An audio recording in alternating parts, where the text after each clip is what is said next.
Ассаламу алейкум, урматтуу көрөрмандар. Сүйүнчү. Париж шаарында өтүп жаткан Олимпиада оюндарындагы кыргыз спортчулардын ийгиликтерин айтып берүүнү улантабыз.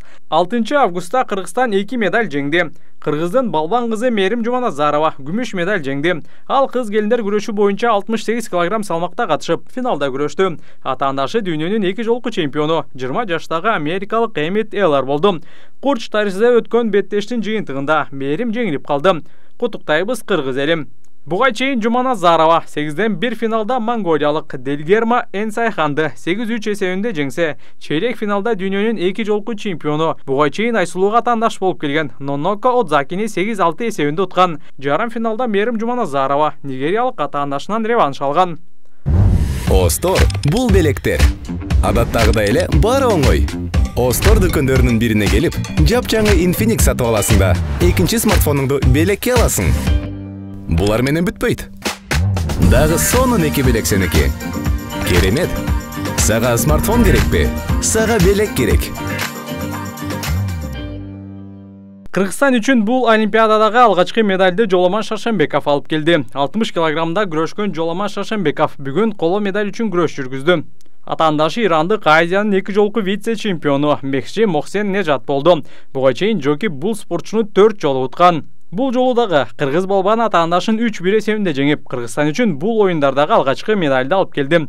Эске салсак, Жоламан 8-1 финалда казакстандык Айдос Султангалини 6-3 эсебинде утса, чейрек финалда румыниялык атаандашын артта калтырган. Бирок жарым финалда 3-4 эсебинде жапониялык Кеничиро Фумитага утулган. Беттештен кийин Жоламан буларды айтып берди. Биринчиден биз Олимпиадага көптөн бери даярдандык. Биз негизи алтын үчүн келгенбиз. Эми биз Кудайдын буйругу ушул экен.